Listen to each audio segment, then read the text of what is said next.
Muito bem, pessoal, sejam bem-vindos a mais um vídeo aqui no canal. Olha, depois de um longo tempo, né, muito bom estar voltando aqui mais uma vez para mais uma videoaula que aqui já é tradicional no nosso canal. Fico muito feliz e satisfeito de estar fazendo mais essa videoaula para vocês e espero que, assim como as outras, essa também seja aí de muita valia, né, de muita importância. O nosso assunto da videoaula de hoje será sobre as vozes verbais, as 3 principais vozes verbais. Se você não se lembra muito bem disso, continue aqui com a gente, porque a partir de agora você vai recordar esse tópico que é muito importante na língua portuguesa. Depois da vinheta eu conto para vocês um pouquinho mais a respeito disso. Bora pro vídeo?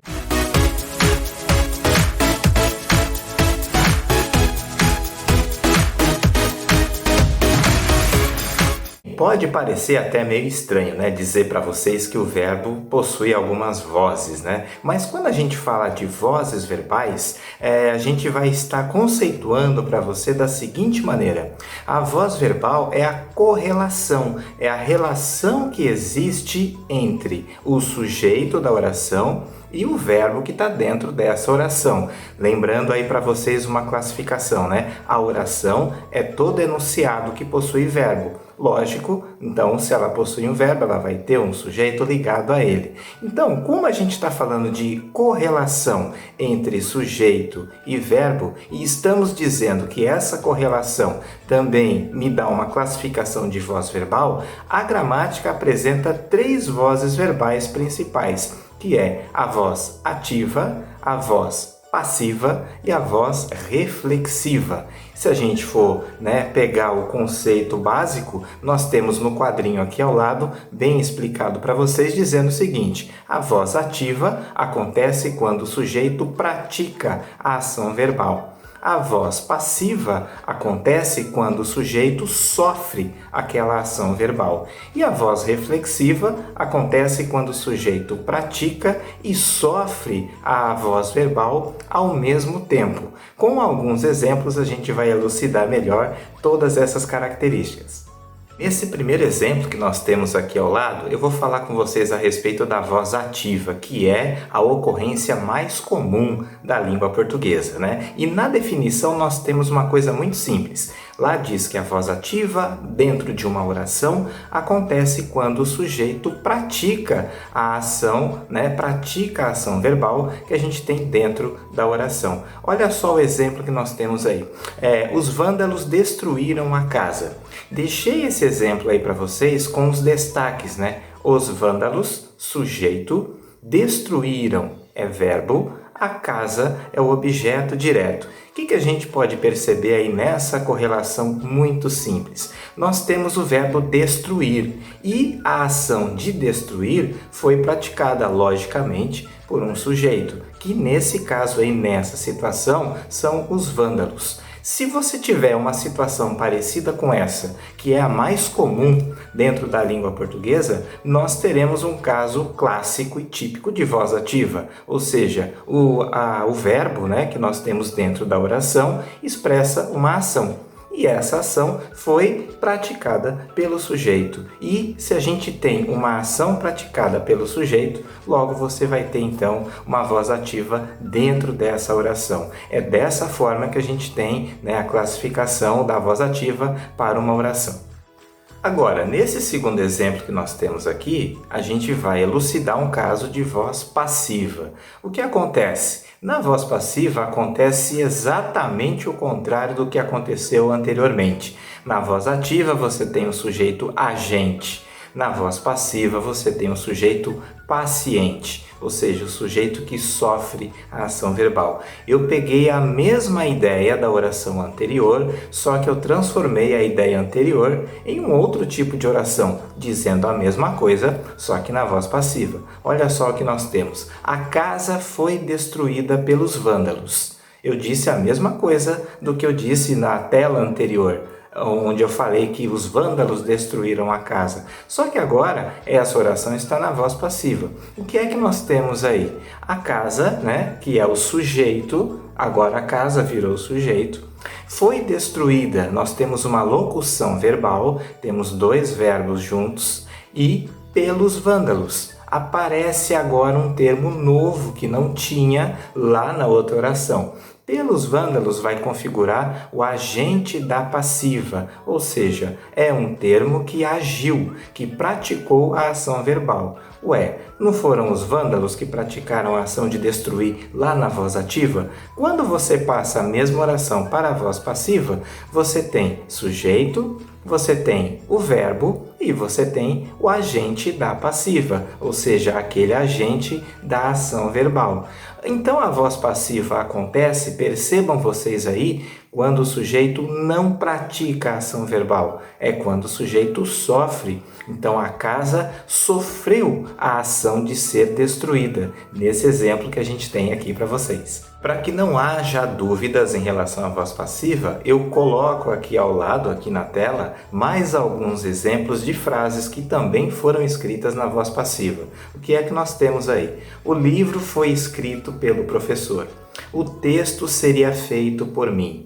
A porta será levada pelo caminhão e a Bíblia foi escrita há muitos anos. O que a gente percebe em relação a todos os sujeitos? O livro, o texto, a porta e a Bíblia. Sobre todos os sujeitos, a gente acaba percebendo que nenhum deles praticou a ação verbal. Então, as ações verbais aí de ser escrita, de ser feita, de ser levada, não foram praticadas por ele. Então, o sujeito sofreu a ação de ser levado, de ser escrito, de ser feito e por aí vai. E a gente percebe também que dentro desses verbos nós temos uma locução. Você tem o verbo auxiliar e um verbo principal. A locução é isso, é quando você tem mais de um verbo, dentro daquela expressão. Foi escrito, seria feito, será levado, e o segundo verbo, que é o principal, está sempre no particípio passado. Feito, escrito, levado, Então vocês percebem essas observações em relação aos verbos. E agora, nas 3 primeiras orações, escrito pelo professor, feito por mim, levada pelo caminhão. Pelo professor, por mim e pelo caminhão, esse destaque na cor azul mostra os 3 agentes da passiva, ou seja, são aquelas partículas que praticaram a ação verbal. Só que na última, olha só o exemplo, a Bíblia foi escrita há muitos anos. Por que não tem o agente da passiva? Porque não é necessário. Da mesma forma que não é necessário haver um sujeito em todas as orações que nós temos, às vezes nós temos orações sem sujeito, às vezes o sujeito está oculto, não é? Quando você diz assim, chegamos cedo ou saímos tarde, esse verbo já me indica quem é o sujeito. Às vezes ele não aparece, ele existe, mas não aparece. São os casos aí de sujeito oculto e às vezes também, a gente tem algumas situações dessa forma. Agora, a Bíblia foi escrita há muitos anos. Por quem? A gente sabe por quem ela foi escrita. Então, o agente da passiva, muitas vezes, não precisa aparecer na situação da oração, porque se trata aí de uma questão muito ampla e ficaria muito vago a gente apontar um agente específico nesse caso. Então, da mesma forma que o sujeito não tem essa obrigatoriedade de aparecer, o agente da passiva, às vezes, não aparece na nossa oração na voz passiva. Prosseguindo aí a nossa videoaula, nós temos então agora um espaço para falar sobre a voz reflexiva. A voz verbal classificada como reflexiva é aquela que ocorre quando o sujeito pratica e sofre a própria ação verbal praticada. Então a gente tem uma particularidade na voz reflexiva, é porque nós temos na voz reflexiva a presença de um pronome oblíquo, que também pode ser chamado de pronome oblíquo reflexivo.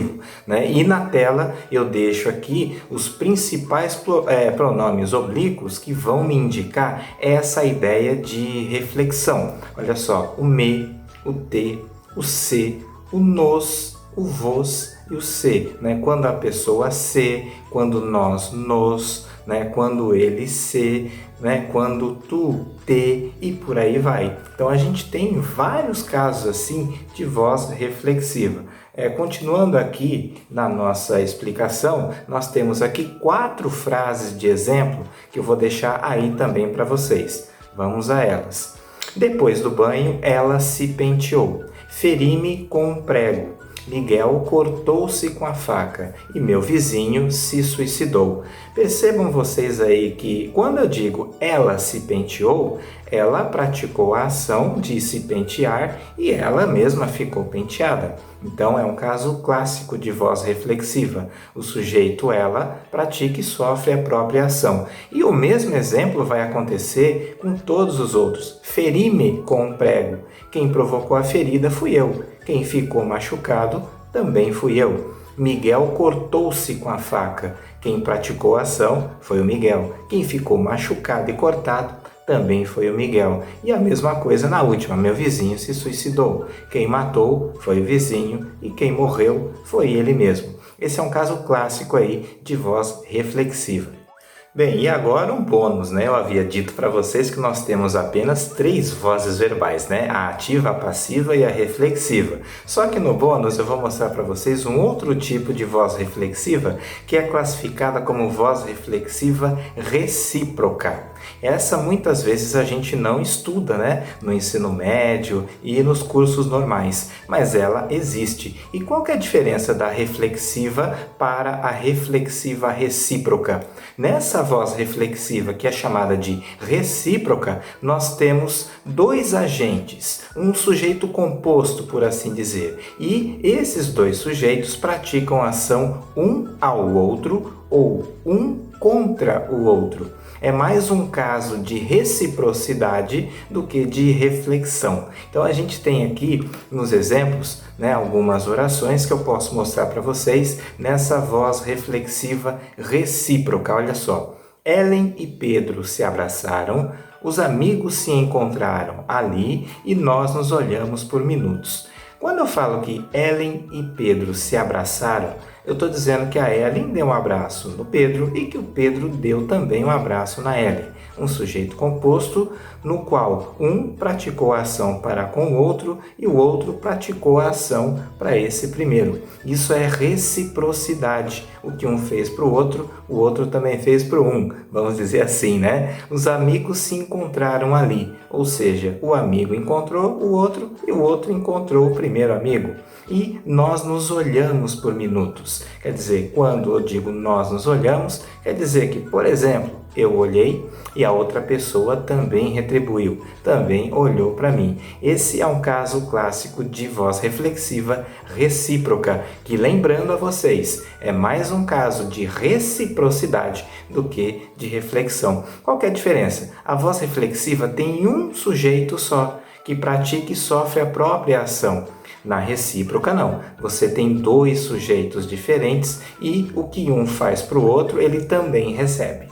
E assim nós chegamos ao final de mais uma videoaula, espero que vocês tenham curtido. Se vocês não entenderam alguma coisa, pode deixar nos comentários, pode sugerir outros vídeos, outros assuntos para a gente poder estudar aqui. E você pode voltar à videoaula, pausar, fazer as anotações, anotar os exemplos do quadro, enfim. A videoaula está aí disponível para que você possa estudar e possa melhorar a sua compreensão em relação à língua portuguesa, até porque esse é o meu intuito, é o intuito do canal. Então, para que esse vídeo não fique parado e para que mais pessoas possam aprender sobre a língua portuguesa, você pode compartilhar, você pode curtir, você pode ativar o sininho das notificações para poder ficar por dentro de todo o conteúdo que aparece por aqui todas as vezes que eu postar, tá ok? Muito obrigado pela atenção de vocês, um grande abraço e até a próxima. Tchau, tchau!